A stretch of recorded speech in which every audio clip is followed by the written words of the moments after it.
와, 너는 이런 옷도 소화하네. 난 용기가 없어서 절대 못 입는데. 아니면 넌 성격이 참 좋아서 사람들이 무리한 부탁을 해도 다 들어주더라. 난 조심스러워서 그렇게는 못 하겠던데. 진짜 부러워. 여러분 일상에서 이런 묘한 칭찬 들어보신 적 있으시죠? 분명히 사용된 단어들은 소화력이 좋다, 성격이 좋다, 부럽다 같은 긍정적인 언어들인데 이상하게 대화가 끝나면 입안이 좀 씁쓸해집니다. 심지어 집에 가는 길 내내 샤워하는 동안에도 그 말이 귓가를 맴돌면서 하루 종일 기분이 찝찝해지거든요. 네, 누구나 한 번쯤 겪어봤을 아주 보편적이면서도 불쾌한 경험이죠. 상대방은 분명 미소를 지으면서 부드러운 어조로 이야기했는데 정작 그 말을 들은 우리 내면에서는 미묘한 경고음이 막 울리는 겁니다. 맞아요. 그 현장에서 불쾌한 티를 내자니 나만 좀 칭찬을 비꼬아 듣는 예민하고 속 좁은 사람이 될 것 같고 그렇죠. 그렇다고 기분 좋게 고마워하고 넘기기에는 내 자존감이 미세하게 깎여 나가는 듯한 그 불편한 상황 말입니다. 네네, 바로 그 미묘한 찝찝함이 오늘 우리가 파헤칠 핵심 주제입니다. 오늘 이 심층탐구에서 깊게 분석해볼 자료는 공감심리학 채널에서 다룬 흥미로운 심리 분석 내용인데요. 오늘의 미션은 아주 분명합니다. 칭찬에 달콤한 탈을 쓰고 은근슬쩍 우리의 가치를 깎아내리는 이른바 칭찬형 가스라이팅의 실체를 해보하는 겁니다. 아주 기대되는 접근입니다. 사실 이 칭찬형 가스라이팅은 직장 동료나 오랜 친구, 심지어 가족처럼 아주 가까운 관계망 안에서 빈번하게 발생하기 때문에 그 파괴력이 훨씬 더 크거든요. 그렇죠. 우순에 독침을 쏘는 사람들의 진짜 속마음은 무엇인지, 그리고 그런 교묘한 화법을 마주했을 때 우리 스스로를 지켜낼 수 있는 가장 실용적인 처방전을 알아내는 것이 이번 분석의 최종 목표입니다. 출처 잔료에서 제시하는 통찰들을 차근차근 짚어보면 여러분이 겪었던 그 막연한 불쾌감이 단순한 착각이 아니라 아주 정교하게 설계된 언어적 폭력이었다는 사실을 확실히 알게 되실 겁니다. 자, 그럼 본격적으로 우리 일상에 아주 자연스럽게 스며들어 있는 이 빌런들의 화법을 먼저 해보해볼까요? 자료에 등장하는 구체적인 사례들을 보면 진짜 현실 구중이 엄청납니다. 첫 번째 사례부터 보죠. 네, 어떤 사례였죠? 여러분이 직장에서 몇 달 동안 밤낮 없이 고생해서 마침내 아주 중요한 프로젝트를 성공적으로 마쳤다고 가정해보겠습니다. 모두가 축하하는 분위기 속에서 곁에 있던 누군가가 다가와서 이렇게 말하는 겁니다. 와, 이번에 운이 정말 좋았네. 역시 사람은 인복이 있어야 해. 주변에서 다들 도와준 덕분에 잘 끝났네. 아, 진짜 들으면서도 벌써 피곤해지네요. 문장의 겉면만 보면 프로젝트 성공을 축하한다거나 주변 사람들과의 관계가 참 좋다는 긍정적인 덕담의 형태를 띠고 있습니다. 그렇죠. 단어 자체는 다 좋은 말들이잖아요. 하지만 이 문장이 내포하고 있는 프레이밍 전략을 뜯어보면 이야기가 완전히 달라집니다. 이건 타인의 성취를 해석하는 아주 교묘한 권력 이동의 방식이거든요. 성공의 원인을 싹 재배치하는 전략이라는 거군요. 자료에서도 그 부분을 아주 날카롭게 지적하고 있던데요. 여러분이 그 프로젝트를 성공시킬 수 있었던 본질적인 이유는 늦은 밤까지 야근하며 쏟아부은 노력과 여러분 자신의 실력입니다. 맞습니다. 그런데 이 발화자는 그 성공의 핵심 동력을 운이나 인복이라는 여러분이 전혀 통제할 수 없는 외부 요인으로 치환해버리는 거죠. 와, 진짜 얄밉네요. 비유하자면 여러분이 엄청나게 고생해서 견고한 성탑을 쌓아 올린 걸 보고 와, 이 성탑을 지을 때 날씨가 참 좋았나 보네 라고 말하는 것과 완벽히 똑같습니다. 그러니까 당신이 뛰어나서 성공한 것이 아니라 그저 상황이 당신을 도왔을 뿐이다 라는 메시지를 뇌리에 주입하는 거네요. 정확합니다. 칭찬의 형식을 빌려서 상대의 실력을 운의 영역으로 격화시키는 아주 방어하기 까다로운 형태의 언어적 공격입니다. 듣기만 해도 진짜 기가 막힙니다. 두 번째 사례는 더 교묘하더라고요. 용기나 성격을 빙자해서 은근슬쩍 선을 넘는 비교화법인데요. 아까 제가 오프닝에서 잠깐 연기했던 상황과 비슷합니다. 난 너처럼 남의 시선 전혀 신경 안 쓰고 행동하는 당당함이 부럽더라. 나는 워낙 조심스럽고 배려하는 성격이라서 그렇게는 절대 못하거든. 여기서 정말 흥미로운 점은 발화자가 문장 안에 숨겨둔 이중적 잣대와 대비 효과입니다. 표면적으로는 여러분의 당당함을 칭찬하고 자신은 그 용기가 없다며 한 수 접고 들어가는 태도를 취하죠. 네, 겉보기엔 자기를 낮추는 것 같아요. 하지만 그 문장 밑에 깔린 진짜 논리 구조를 분석해보면 여러분을 타인의 기분이나 상황은 전혀 고려하지 않는 아주 무례하고 눈치 없는 사람으로 규정짓고 있는 겁니다. 상대방을 깎아내리는 동시에 자신을 은근슬쩍 올려치기 하는 완벽한 대비를 만드는 거네요. 결국 너는 무대뽀로 행동하지만 나는 타인을 배려할 줄 아는 예의 바르고 섬세한 사람이다 라는 자기 증명을 위해서 여러분을 지렛대로 활용하는 거잖아요. 네, 자신을 도덕적이고 사회적인 우위에 올려놓기 위해서 여러분을 생각 없이 행동하는 사람이라는 프레임에 확 가둬버리는 것이죠. 문제는 이런 말을 들었을 때 즉각적으로 반박하기가 몹시 어렵다는 데 있습니다. 맞아요. 화를 내기도 애매하잖아요. 화를 내거나 불쾌한 기색을 조금이라도 보이면 상대는 즉각적으로 어머, 난 네 성격이 좋아서 칭찬한 건데 왜 그렇게 예민하게 받아들여? 라면서 오히려 여러분을 이상한 사람으로 몰아갈 수 있는 퇴로를 이미 열어두고 있거든요. 와, 진짜 너무 치밀하네요. 바로 그 순간 우리가 자책의 늪에 빠지게 되는 거잖아요. 내가 너무 꼬여서 듣는 건가? 내가 진짜 예민한 건가? 하면서 소가리를 하죠. 자, 이 부분을 좀 더 자세히 풀어보죠. 대체 왜 이런 칭찬을 들으면 우리의 뇌는 그렇게 피곤해지고 그날 하루 종일 찝찝한 기분에 시달리게 되는 걸까요? 이게 단순히 기분이 나쁜 감정적 차원을 넘어서 뇌과학적으로 우리 머릿속에서 어떤 일이 벌어지는지 들여다보면 참 흥미롭습니다. 우리가 느끼는 그 피로감은 절대 심리적인 착각이 아닙니다. 착각이 아니다? 그럼 실제로 뇌에서 무슨 일이 일어나는 건가요? 뇌에서 실제로 엄청난 양의 에너지를 소모하며 발생하는 일종의 과부하 현상입니다. 우리의 뇌는 기본적으로 일관되고 명확한 정보를 처리하는 데 최적화되어 있거든요. 그런데 칭찬형 가스라이팅은 아주 모순된 두 가지 형태의 데이터를 동시에 뇌로 전송합니다. 텍스트와 뉘앙스의 충돌을 말씀하시는 거죠. 자료에서 설명하는 바에 따르면 귀로 들어오는 텍스트 자체는 칭찬이나 부럽다, 운이 좋다 같은 긍정적인 단어들의 조합입니다. 네, 글자만 보면 다 좋은 말이죠. 하지만 그 말을 내뱉는 상대방의 눈빛이나 미세하게 비꼬는 억양, 대화의 맥락 등 비언어적인 뉘앙스는 명백한 비하와 공격을 담고 있잖아요. 그렇습니다. 이 두 가지 상충되는 데이터가 동시에 입력되면 우리의 인지 조절과 논리적 사고, 상황 판단을 담당하는 뇌의 최고 경영자격인 전두엽이 말 그대로 비상사태에 돌입합니다. 전두엽이 과부하에 걸리는 거군요. 긍정과 부정이라는 두 개의 퍼즐 조각이 도저히 맞춰지지 않기 때문에 전두엽은 이 상황을 해석하고 어떤 반응을 보여야 할지 결정하기 위해서 평소보다 몇 배 이상의 대사 에너지를 마구 태워버리는 겁니다. 고통이나 거절을 감지하는 뇌 부위인 전대상피질, 즉 ACC의 역할입니다. 이 ACC를 우리 뇌의 화재 경보기라고 생각하면 이해가 되게 쉽더라고요. 네, 아주 적절한 비유입니다. 누군가 교묘하게 나를 깎아낼 때 이 ACC는 즉각적으로 연기를 감지하고 삐용뿅 이건 공경이야. 지금 무례한 취급을 받고 있어 라고 강하게 사이렌을 울리기 시작합니다. 감각기관인 ACC는 본능적으로 공격을 감지하고 사이렌을 울리는데 논리를 담당하는 전두엽은 마치 당황한 경비원처럼 텍스트를 들여다보면서 혼란에 빠지는 겁니다. 경비원이 당황해서 우왕좌왕하는 거네요. 잠깐, 경보기 좀 꺼봐. 저 사람이 방금 웃으면서 당당해서 부럽다고 했잖아. 단어는 명백히 칭찬인데 우리가 과민 반응하는 거 아니야? 하면서 서로 충돌하는 거죠. 결국 본능적인 직관은 공격받았다고 외치는데 이성적인 판단이 그것을 억누르며 스스로를 검열하게 만드는 인지적 부조화가 발생하는 거군요. 진짜 피곤할 수밖에 없네요. 이것을 더 큰 맥락과 연결해보면 이 칭찬형 가스라이팅이라는 무기가 얼마나 악랄한지 알 수 있습니다. 가스라이팅을 시전하는 이른바 빌런들은 의식적이든 무의식적이든 바로 이 지점을 노립니다. 뇌가 멈칫하는 그 순간을 노린다는 거죠. 네, 타인의 전두엽과 ACC 사이에서 발생하는 그 찰나의 인지적 혼란과 처리 지연 시간을 교묘하게 파고드는 겁니다. 상대가 혼란스러워하며 제대로 된 방어를 하지 못하는 그 짧은 틈을 타서 독침을 찔러놓고 안전하게 도망가는 셈이죠. 듣고 보니 정말 화가 나면서도 한편으로는 궁금해집니다. 대체 이 사람들은 왜 굳이 이런 복잡하고 피곤한 화법을 구사하는 걸까요? 그냥 담백하게 칭찬을 하거나 아니면 아예 입을 다물고 침묵을 지키면 될 텐데 말이죠.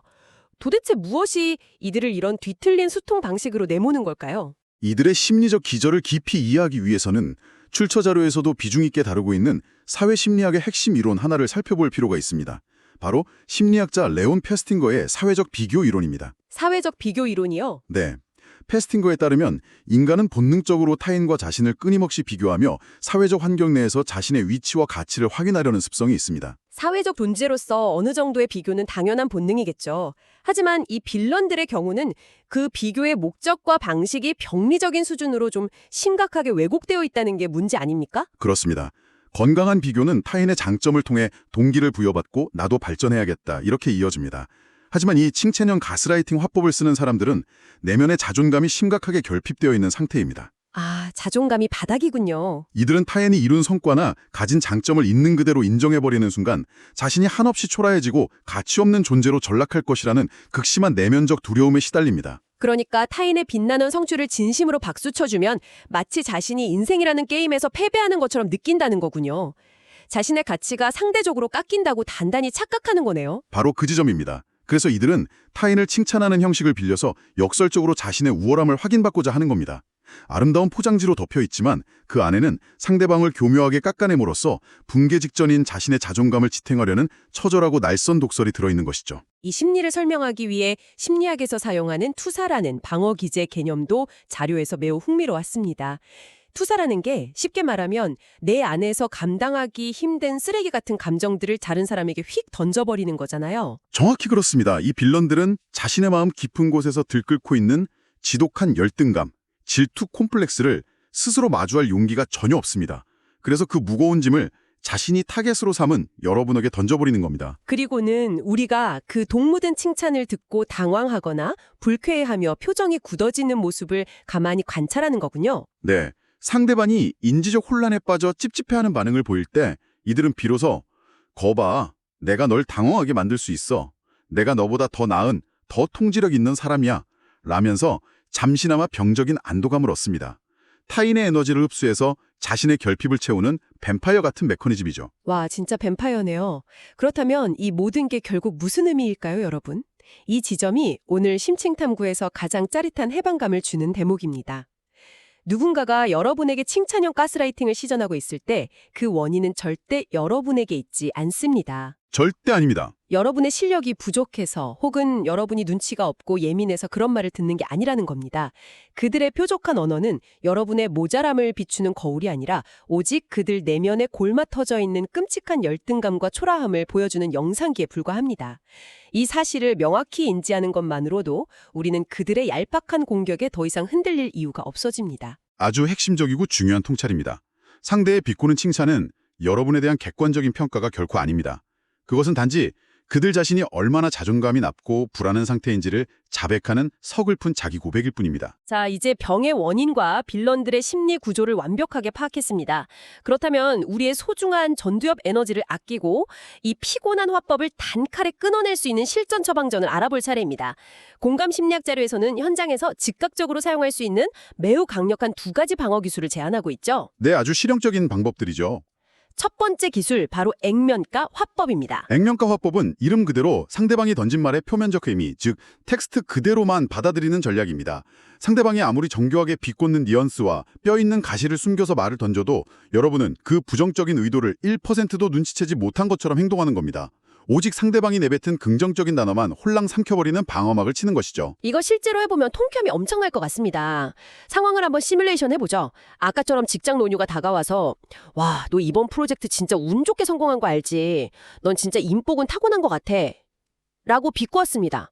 이때 우리의 일반적인 반응은 당황하거나 억울해하면서 아닌데 나 진짜 몇 달 동안 밤새서 열심히 한 건데 라고 해명하는 거란 말이죠. 그렇게 해명하고 변명하는 순간 상대방이 짜는 프레임에 스스로 걸어 들어가는 꼴이 됩니다. 상대는 속으로 아주 쾌재를 부를 겁니다. 액면가 화법은 그 프레임 자체를 무력화시킵니다. 변명하는 대신 상대의 비꼬는 표정을 완전히 무시하고 아주 해맑고 당당한 미소로 이렇게 받아치는 겁니다. 맞아, 나 진짜 인복이 넘치나 봐. 주변에 좋은 사람들이 꽉 차 있어서 이번에도 운 좋게 너무 잘 풀렸네. 이렇게 축하해줘서 정말 고마워. 이렇게 텍스트만 쏙 빼먹는 거군요. 완벽합니다. 상대방은 여러분이 자신의 숨겨진 뉘앙스 때문에 상처받거나 방어적인 태도를 취하기를 기대하며 아주 정성스럽게 독침을 쏘았습니다. 그런데 타겟이 그 독은 완전히 증발시켜버리고 달콤한 칭찬만 꿀꺽 삼켜버린 겁니다. 자신의 의도가 완벽하게 빗나가버린 현장을 목격하게 되죠. 빌런 입장에서는 정말 벙찌는 순간이겠네요. 나는 분명히 한 방 먹이려고 한 말인데 상대가 너무 해맑게 고맙다고 하니까 혼자서 이게 아닌데? 하면서 당황할 수밖에 없겠어요. 내 타격감은 제로인데 공격한 사람이 오히려 민망해지는 멋진 역전입니다. 맞습니다. 액면가 화법은 상대의 공격 의지를 꺾고 뻘쭘하게 만드는 매우 우아한 방어법입니다. 하지만 상대의 무례함이 도를 넘어서거나 이런 간접적인 방어로도 물러서지 않을 때는 조금 더 직설적이고 강력한 두 번째 처방전이 필요합니다. 두 번째 처방전이요? 바로 미러링 질문법입니다. 여기서 우리는 아주 중요한 질문을 던지게 됩니다. 미러링, 즉 거울처럼 상대의 의도를 비춰주는 질문법이라는 건데 구체적으로 이걸 어떻게 적용해야 할까요? 상대방이 칭찬의 포장지 안에 교묘하게 숨겨놓은 무례하고 악의적인 본심을 수면 위로 끄집어 올려서 그들의 눈앞에 들이미는 방식입니다. 감정적으로 흥분하거나 화를 내는 것이 아니라 마치 기자나 수사관이 팩트를 체크하듯 아주 차분하고 건조한 톤으로 질문하는 것이 핵심입니다. 아까 두 번째 사례를 다시 가져와 보죠. 누군가 난 너처럼 눈치 안 보고 행동하는 게 부럽더라. 난 배려심이 많아서 그렇게 못하거든. 이라고 묘하게 선을 넘었습니다. 이럴 때 미러링 질문법을 쓴다면요? 정색하고 화낼 필요 없이 눈을 똑바로 쳐다보며 평온한 목소리로 이렇게 묻는 겁니다. 방금 그 말, 내 행동이 예의가 없고 타인을 배려하지 않는다는 뜻으로 들리는데 내가 이해한 게 맞니? 와, 공기가 순식간에 확 차가워지겠는데요. 완전히 돌직구네요. 방금 그 말, 내가 운이 좋아서 실력이 부족하다는 뜻으로 들리는데 맞아? 라고 논리적으로 딱 확인을 요청해버리는 거군요. 그렇습니다. 가스라이팅 빌런들이 세상에서 가장 두려워하는 것이 무엇인지 아십니까? 바로 자신이 숨겨놓은 비겁하고 악의적인 의도가 만천하에 아주 투명하게 드러나는 것입니다. 그들은 늘 좋은 사람이라는 가면과 칭찬이라는 방패 뒤에 숨어서 안전하게 공격해왔습니다. 그런데 누군가 그 가면을 확 벗겨버리며 정면으로 의도를 물어오면 그들은 극심한 당혹감과 공포를 느낍니다. 10중 8구 당황해서 말을 막 더듬겠네요. 아니, 내 말은 그런 뜻이 아니라 진짜 네가 부러워서 한 말이지. 너는 왜 사람 말을 그렇게 꼬아서 듣니? 하면서 어떻게 된 상황을 모면하려고 꼬리를 내리거나 허둥지둥 변명하게 될 모습이 눈에 훤합니다. 그 순간 힘의 균형은 완전히 역전된 것입니다. 상황을 해명하고 변명해야 하는 부담을 상대방에게 온전히 넘겨버렸기 때문이죠. 미러링 질문법은 상대로 하여금 이 사람에게는 내 얕은 수작이 통하지 않는구나 라는 걸 확실히 각인시키는 아주 강력한 경계선 설정입니다. 여러분, 이 두 가지 기술은 꼭 기억하시기 바랍니다. 해맑게 칭찬의 텍스트만 쏙 빼먹는 액면가 화법과 차분한 질문으로 상대의 악의를 수면 위로 끌어올리는 미러링 질문법. 이 두 가지 무기만 머릿속에 장착하고 있어도 웬만한 무례한 칭찬 앞에서는 더 이상 우리의 귀한 전두엽을 과열시킬 일이 없을 겁니다. 자, 이제 오늘의 깊이 있는 분석에 슬슬 마무리해볼 시간입니다. 오늘 심층 탐구를 통해 평소에 그 찝찝함이 논리적으로 해석되면서 큰 위로를 받는 분들이 많을 것 같습니다. 네, 오늘 우리가 함께 살펴본 출처 재료가 청취자분들께 전하는 가장 핵심적이고 따뜻한 지침을 마지막으로 꼭 짚어드리고 싶습니다. 바로 당신의 감정은 언제나 옳다라는 명제입니다. 당신의 감정은 언제나 옳다. 참 위로가 되는 말이네요. 상대방이 아무리 화려한 칭찬의 단어를 동원했든 얼마나 선한 얼굴과 웃는 표정으로 말을 건넸든 그것은 본질이 아닙니다. 대화 후 여러분의 마음속에 불쾌감이 남고 자존감이 흔들렸다면 여러분이 감지한 그 찝찝함과 경고 신호는 100% 정당한 것입니다. 내가 예민한 탓일까 하며 여러분의 타당한 감정을 억누르거나 스스로의 직관을 결코 의심하지 마십시오. 전적으로 동의합니다, 여러분. 우리는 이제 그놈의 착한 사람 콤플렉스에서 완전히 벗어날 필요가 있습니다. 가뜩이나 복잡하고 신경 쓸 일 많은 세상인데 남이 던져놓은 열등감의 쓰레기 봉투를 대신 뒤적거리며 우리의 소중한 뇌 에너지를 낭비할 이유가 전혀 없습니다. 영양가 없고 무례한 말들에 상처받기에 여러분은 이미 그 자체로 충분히 단단하고 가치 있는 사람들입니다. 타인의 결핍에서 비롯된 교묘한 가스라이팅에 더 이상 휘둘리지 마시고 오늘 배운 통찰을 무기 삼아 여러분의 중심을 단단하게 지켜나가시기를 바랍니다. 자, 오늘 우리는 일상에 숨어 우리를 공격하는 칭찬형 가스라이팅의 뼈대부터 대처법까지 완벽하게 해부해보았습니다. 그런데 오늘의 심층 탐구를 마무리하면서 문득 한 가지 도발적인 생각 하나가 스쳐 지나가는데요. 여러분 혼자 조용히 곱씹어 보실 만한 생각거리를 던져드리고 싶습니다. 어떤 생각거리인가요? 저도 참 흥미없네요. 오늘 우리는 철저하게 피해자 혹은 방어자의 입장에서 외부의 공격으로부터 나를 지키는 방법에 집중했습니다. 하지만 인간의 마음이라는 게 참 간사하잖아요.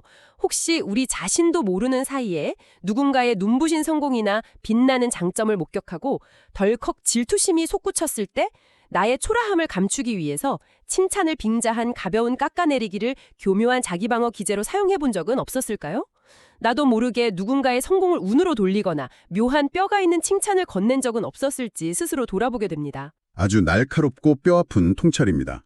완벽한 인간은 없기에 누구나 어느 순간 열등감과 질투라는 그림자를 마주할 수밖에 없으니까요. 타인의 공격에 방어막을 치는 것만큼이나 자신의 그림자를 솔직하게 들여다보는 것도 무척 중요한 일이죠. 맞습니다. 외부의 수많은 빌런들로부터 내 전두엽의 에너지를 지켜내는 것도 중요하지만 나 역시 무의식 중에 누군가의 전대상 피질에 삐용삐용 사이렌을 울리게 만드는 그 가스라이팅 빌런이 되지 않도록 늘 스스로의 허법을 돌아보는 것도 그만큼 중요하지 않을까 싶습니다. 타인의 눈부신 성공 앞에서도 나의 열등감을 건강하게 인정하고 진심을 다해 온전한 축하를 건넬 수 있는 단단한 용기야말로 우리가 추구해야 할 진짜 자존감의 모습일 테니까요. 전적으로 공감합니다. 오늘 배운 두 가지 실천 처방 전 내일 당장 누군가 교묘하게 선을 넘는 칭찬을 건네올 때 꼭 한번 통쾌하게 사용해 보시기를 바랍니다. 지금까지 오늘의 심층 탐구였습니다. 여러분의 마음과 뇌가 모두 불필요한 과부하 없이 평온하고 단단한 하루가 되기를 바라며 저희는 다음 시간에 더 흥미롭고 예리한 지식의 조각들로 찾아오겠습니다. 함께해 주셔서 감사합니다.